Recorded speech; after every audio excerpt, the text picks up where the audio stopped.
Hey, what's going on, guys? Somebody asked me yesterday what my opinion on refeeds was. Should people do refeeds? Are refeeds useful? Do I do refeeds? And the answer to that question is no. I don't currently do refeeds. I did do refeeds back when I was a bodybuilder and I was training for competition. And the reason why I did them was because I was following a very strict bodybuilding diet at the time. I wasn't fat adapted, and muscle glycogen was depleting like crazy whenever I would train for a show. So every week I would let my glycogen deplete a bit, and then I think it was on Sundays I'd have my refeed day, and I would pig out. It would go nuts.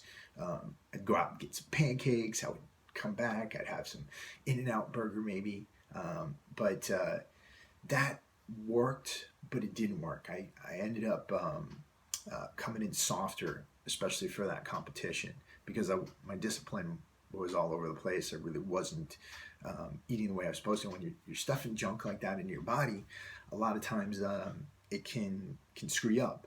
But there are smarter ways of doing refeeds where you just add some carbohydrates, you add some white rice or some potato, things like that.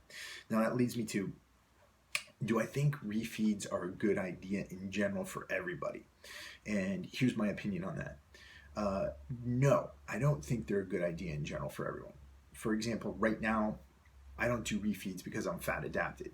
And so, if you're following a ketogenic diet and you're fat adapted, you really don't have any need for a refeed because you should be eating adequate calories anyways. You should be eating enough calories for you to sustain your metabolism and build muscle if building muscle is your goal. So I'm not in a caloric deficit, and I don't need glycogen to fuel me because I'm fat adapted. So I don't do refeeds. What do? I try to have a healthy relationship with food. So let's say I go out and I've been consistent on my diet and I've been consistent with my training. If I want to have something that isn't within the ketogenic diet, I do it. And I do it without conscious, and I do it without feeling bad about myself. Um, and I think that is more the relationship I want to have with food. I don't want to be sitting here all week being like, oh man, I can't wait for my cheat day, blah, blah, blah. Like, I'm going to go out and I'm going to have 3 cheeseburgers and a pizza and all this stuff. I just don't think that that's a healthy way to live. It's not the way I want to live. And honestly, when I go out and just chow down on food, it doesn't make me feel good. It screws up my digestive system for days afterwards. And so I would rather feel good, and every once in a while, have something. Now, do I do it weekly? Yes and no. Sometimes it's weekly, sometimes it's not for a while. But again, the important part is that I'm able to do it when I want to because I'm consistent on my diet and consistent in what I do. Um, as far as ways that you could do a refeed that um, could benefit you a little bit more, or ways that you could start to include things like this. One thing I do that I always recommend with carbs, whether you're ketogenic or not. Now, if you read Dr. Jeff Volek and Stephen Finney's book, The Art and Science of Low Carbohydrate Performance, and if you read some of the scientific literature, you start to see that even when you're following a ketogenic diet, if you're fully fat adapted, if you've been training, you can actually tolerate more carbs and stay in ketosis. So I think Jeff Volek and Stephen Finney, they wrote down some athletes as much as 150 grams of carbs. Now, how do you tell that? Well, you get one of those precision extras. You test yourself before you eat it, and then an hour later, 2 hours later, after you eat it, you test yourself again, and you see if you have enough. You're still producing ketones. But regardless of whether you're doing ketogenic dieting or not, I recommend really basing the amount of carbs you eat in a day on your activity levels.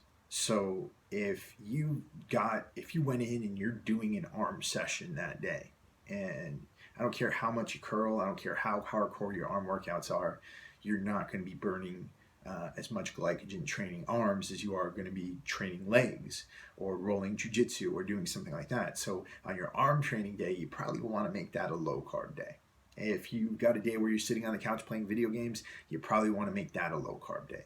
But if you've got a leg training session and it's hard, and you're sweating gallons, and you come out of that feeling groggy and everything like that, maybe adding a cup or two of white rice to your next meal, that'd be probably awesome, right? Because you'd be replenishing the glycogen that you lost.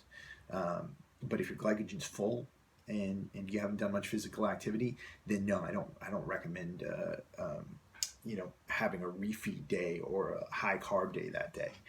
You save your high carb days and your refeed days for days when you've done a lot of physical activity to preserve your insulin sensitivity. And then similar to that, when we're thinking about refeeds and we're thinking about how to implement them properly into our lives, again, I think it goes back to, can you do this and stay on track? Can you do this and stay consistent? Can you go out and have a slice of pizza and be okay with it? Be okay with either only having one slice or be okay with just eating pizza that day. And that's up to you and your discipline and how you practice your life and what you want to do. But for the most part, as far as refeeds go, good for competition bodybuilding, not the best thing for your life, not the wisest decision if you're not a competition bodybuilder. And again, I think that goes back to our relationship with food and making sure that we can instill discipline in our own lives. And then finally, being wise about the energy we do take in and really basing that off of our activity levels. Those are the keys, I think. Sorry if this video is all over the place, but it's early. It's like 5 a.m. So I could be all over the place if I want. Anyways, I'll talk to you guys later. I'll be back at you tomorrow with another video.